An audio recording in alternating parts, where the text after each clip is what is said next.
This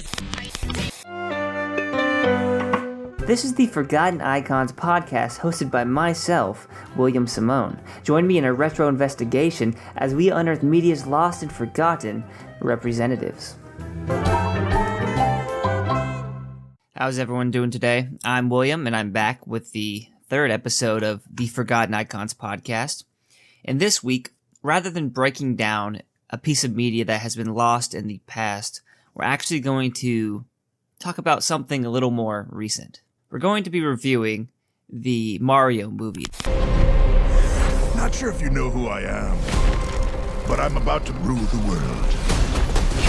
Wow, yay! That came out on April 5th, which was last week. Mario has previously attempted to hit the big screen with the release of the Super Mario Bros. Movie in 1993, which was actually live action. That movie didn't do the best, so now Illumination, the people that make Minions, have partnered with Nintendo, and they have tried to bring back Mario on the big screen in an animated style. And of course, this movie has several big actors, such as Chris Pratt, who's playing Mario. It has Charlie Day playing Luigi, Anya Taylor-Joy, who's playing Peach, and you have Keegan-Michael Key as Toad, and then Seth Rogen as Donkey Kong. Originally, when Nintendo announced this cast, a lot of people were skeptical, mainly because of Chris Pratt playing Mario. Today, I also wanted to reveal our key cast members who will be voicing Mario and his friends in the movie. First, of course, is Mario, who will be played by Chris Pratt. What? He's so cool. Mario will be talking a lot. Of course, Chris Martinet is the original voice actor for Mario, who has been Mario's voice actor since 1991. So a lot of people were skeptical because, like, why do they need to put Chris Pratt in the movie rather than Chris Martinet? Why not just use the original voice since it's all going to be animated?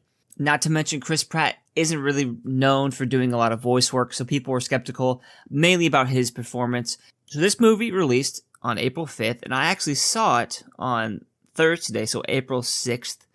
I saw it with my parents and my sister. I will tell you what, the movie theater was full of a lot of children, which I guess should be expected, but it made me realize how generational Mario is, and Nintendo in general. When I was about 7 or 8, my foray into Nintendo was I had a Game Boy Advance and a GameCube, and then eventually the Wii, which was huge. It's one of the best-selling consoles of all time. I had a Wii as well. And that was my foray into Mario and how I sort of connected with Nintendo in my youth. You know, I played games like Smash Brothers with my siblings. I played Mario Kart and things like that. Oh, howdy, it's me, Cowboy Jet. Come on down to the Mario Kart Emporium. And it's interesting to see all these young kids that the Switch is probably their first console. There's young kids in there where the Switch is probably their first console, which released in 2017.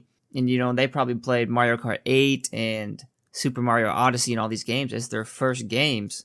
It's just interesting to see them come to the theater and see how generational these characters and series can really be. It's not really something that exists with the other gaming companies like Sony. Like, I grew up with Sony playing games like Sly Cooper or Jak and Daxter, and those aren't really around anymore for the kids that are growing up with a PS5. Same with even Microsoft. Halo is big for people around my age. We had, you know, LAN parties on the 360 and things like that, but Halo isn't really around anymore for the people that are now playing on either PC or like an Xbox Series S. So it's pretty unique, the generational aspect of Mario's IP with things like Pokemon or Mario, for instance. I will say I was worried because sometimes you go into movies and you get a lot of these kids that are talking a lot. And I was worried that could happen where there's a lot of kids talking in the theater, kind of just lacking self-awareness as kids do. But if I'm being honest, I didn't really notice that much. It seemed like most of the kids were pretty quiet. At the most, you heard some whispering, like whenever like Mario appeared, to be a kid that would be like, oh my god, that's Mario from this game, and things like that. But it wasn't really anything too egregious. So that's how that movie theater experience went. I feel like the last movie I saw in theaters was Spider-Man Homecoming, whenever that came out. So I haven't been in theaters for like almost a year. So this is my first time in a while. And I would say the experience was okay. The kids were okay. And I think, I had some good popcorn, which tasted really nice. So it's kind of refreshing to get back in the theater and have that experience. Since I am actually recording this review a couple days after the release of the movie and even after me seeing it, it has been released that this movie has broken some records already. So first of all, the Mario movie has surpassed Ant-Man and the Wasp: Quantumania, becoming the highest grossing debut of 2023 with $106.1 million in grossing revenue in their first couple days. Next, it's also the highest grossing debut of a video game adaptation ever, passing up 2022 Sonic the Hedgehog 2. And along with that, it is the second biggest debut of an animated film ever. I think it falls behind Frozen 2. So that's a couple of good statistics, and it shows that this movie is going to do well, and possibly it will lead into more spin-offs off of this one movie. Maybe we'll get a Super Mario Brothers movie 2, or a Luigi's Mansion movie, possibly a solo Donkey Kong movie, things like that. Without further ado, I do feel like I should hop into the review of the movie. Now, first, I'd like to talk about the voice acting, because this is where a lot of people had concerns. Let's start with Chris Pratt as Mario. So, rather than doing like an Italian accent, which Mario typically has in the games, Chris Pratt and Charlie Day as Luigi, they both opted for more of a Brooklyn style accent. So, rather than being like, "Oh, it's a me," they kind of opted to have more. I can't do a Brooklyn accent actually. I was gonna try, but I'd rather not. They opted more for that sort of aspect, and I would say it worked really well. It was Chris Pratt. I mean, he sounded like Chris Pratt, but with a Brooklyn accent, and I think it worked for who Mario is. Now, Charlie Day is probably, out of all the performances, I think Charlie Day and Seth Rogen felt the most like they were just doing their regular voices. Now, I think that works for Luigi, because Luigi is supposed to be kind of scared, kind of a timid character, and I think Charlie Day's sort of voice and his tone worked for that really well. So I think Luigi did really well in working as a character. Now, Seth Rogen, on the other hand, I think was probably the weakest performance in the movie, because it really did just sound like Seth Rogen. There are even times where Donkey Kong's laughing, and it's kind of just, the Seth Rogen laugh. That being said, Donkey Kong isn't the biggest character in this movie. I think out of all of the main characters of Toad, Bowser, Peach, Mario, Luigi, I think Donkey Kong probably is in the movie the least. So I think it isn't really that big of a deal. Anya Taylor-Joy as Peach was done really well. I feel like she nailed it. She kind of, rather than being this damsel in distress that Peach is usually depicted as, she kind of gave her more of an edge where she was actually well trained and ready to stand up for the Mushroom Kingdom. The two, I would say, best performances in the movie, I think Keegan-Michael Key as Toad was done really well. He really has the high-pitched kind of squealy kind of voice down, and it works really well. And I think he's also the comedic heart of the movie, or like the comic relief often. Then finally, there's Jack Black, who is clearly very important to the movie because Bowser serves as the main antagonist of the movie. Jack Black at times did sound just kind of like Jack Black, but I think that works to the benefit. I think the performance was really well done. At times he sounded menacing, but he could also sound comedic and have these kind of more tender moments. I don't think this is a spoiler, but I think basically Bowser's goal is he wants to marry Peach, and he's kind of soft on Peach, and he wants to be with her. And there's kind of this weird dynamic where part of why he's so antagonistic towards Mario is he feels like Mario is capturing Peach's attention more than he is. I think all those elements work really well, and I would say once again, Toad and Bowser are the main standouts in the movie, but I think Chris Pratt does a good job. I think Anya Taylor-Joy does a good job. And I think Charlie Day, while just sounding like himself, works really well. So that's a summation of those voice acting parts. Next, the plot. So the plot is very interesting because I read a review from a different outlet that's more of a mainstream outlet that doesn't technically usually cover games. And they had the critique that it felt like the movie was a lot of fan service that was kind of hooked together by a very thin plot. And the weird thing is, I think I would agree with that. While I do like the movie, and I would say it's worth seeing, at least whenever it comes out to streaming platforms, I don't think the plot is the strongest here. But at the same time, there's kind of a weird question of whether it needs to be. Because Mario has never really been all about the plot. It's more about the gameplay, the world, the vibe, than it is about the main story. That being said, I think the plot does have some heart to it. I think the main draw of the plot is obviously there's kind of a connection between Mario and Peach that builds, where they kind of have a little bit of a relationship and an interest in each other. And I think that's done okay.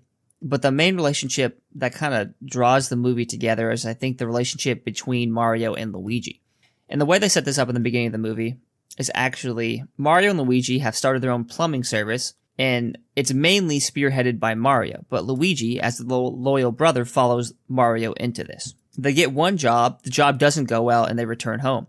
And you kind of get this setup that Mario and his family, they all think of him as someone that isn't going to amount to anything. This obviously weighs heavily on Mario because he has his own ambitions and he wants to be the hero. Now, Luigi through this whole thing is kind of just blindly following his brother out of loyalty. And that speaks to Luigi's character. Now, this bond between the two brothers is constantly hammered in throughout the movie. There's a flashback to when Mario and Luigi were kids, which is kind of also a little reference to Yoshi's Island, where you see them as babies in those games. In this flashback, you see Luigi kind of building a little tower out of blocks, and then somebody comes over and kicks it over.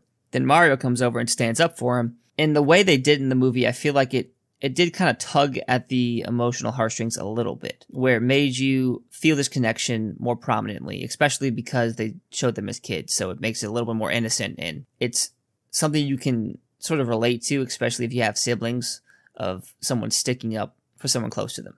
And I think that moment also works really well to signify how much Luigi does care and trust his older brother. But this through line is definitely the main emotional resonance throughout the movie, in my opinion. Other than that, I think the movie is tied together on a lot of fan service, but I think that fan service works, especially if you've been following this franchise or just gaming for a long time. A couple of the first references you'll notice is they actually do have Chris Martinet in the movie. In the beginning, he is standing at an arcade machine playing the original Donkey Kong, and Mario and Luigi kind of walk by, and then he goes, "Awahoo!" and kind of does the original voice. So I think that's one cool reference to include him in the movie and do that. But then also on Mario and Luigi's wall, when they're in the room, around their TV, which they're playing on an original NES, there's a bunch of pictures of characters from Punch-Out!, which is a game also on the, I think it's on the Super Nintendo actually, but so they have all those references to Punch-Out! and other sort of Nintendo legacy games. And then later on, there's also this crazy reference to Mario Kart where they're in the Donkey Kong land, I guess, and they have this whole like selection screen on how to build their kart, and they have a bit of a montage, and it looks just like the sort of rotating slot machine-esque little way you choose your karts in Mario Kart, at least the newest one. I haven't played every Mario Kart, and I think that was really cool. So the movie is built on a lot of these references, and I think it works really well. I don't want to spoil them because I think it is kind of a huge part of the movie. Now, animation-wise, the movie's animated really well. I'm not the biggest fan of Minions, but Illumination did a great job here. I think it looks Nintendo-esque. The world, the blocks, the piranha plants, the bullet bills, all these things, they look really great, and they fit what a Mario world would look like on the big screen. One thing that did surprise me, I think, was the amount of sort of montages in the soundtrack they use in this movie. There's quite a few songs, and it definitely feels a bit generic the way they use them, but there's kind of a training montage where Mario's training up with Peach to make sure he's fit to go on this major journey they're going to go on. And they play the I Need a Hero song that, you know, it's famous for being in Shrek. They play that song, and it's kind of like, oh, well, I've heard this in a lot of movies, but I think it works, and they used it well. So there's a lot of moments like that, and I believe they even played like a Rick Astley song at some point through one of the other montages. But I think all these moments work. Altogether, I don't think the movie is this critical masterpiece. I don't think the story is anything special, but I do think the references work. I think if you are someone that's into games or has followed Nintendo at all, it's been very faithfully done to respect those people, but also just be a really entertaining movie for kids. So I think in those aspects it will work. And for the people that are going to go to the theaters to see this anyway, they're probably going to enjoy the movie a lot. The voice acting is clearly done really well. Chris Pratt and most of the actors, I'm not sure about Seth Rogen, but I think most of the actors put the work in to respect the fans of Mario and respect the fans of Illumination and all these things to make sure that these performances hit where they needed to hit. This movie isn't going to make you cry. It's not going to make you rethink how movies are made, but it's going to be entertaining, especially if you're with kids or you're a fan of Nintendo or video games at all. And that's the main thing it's going to do. It's kind of a love letter to the fans. I would recommend you go see it. Maybe wait until it's out in streaming services, because I know sometimes theater prices can be quite a bit nowadays. With if you have to get a popcorn and a drink and all that, it can cost like $30 or something like that. So maybe wait. But I would recommend watching it at least, especially if you're a fan of games. So that's everything. Thank you guys for tuning into episode 3 of the Forgotten Icons podcast. I'm sorry this wasn't a typical episode where we break down an old piece of media, but we'll be back to that on episode 4 with a guest as well. But I felt like it was necessary to break down and review the Mario movie, and this felt like a good venue to do that. So thank you for listening, and I'll see you guys next time on episode 4. Thanks for listening to the Forgotten Icons podcast. If you have topic suggestions for us to dive into, head over to our website at ForgottenIcons.com. And if you enjoyed this episode, consider giving us a positive review on the streaming platform of your choice. For any updates, follow me on Instagram and Facebook at TheWilliamSimone. There's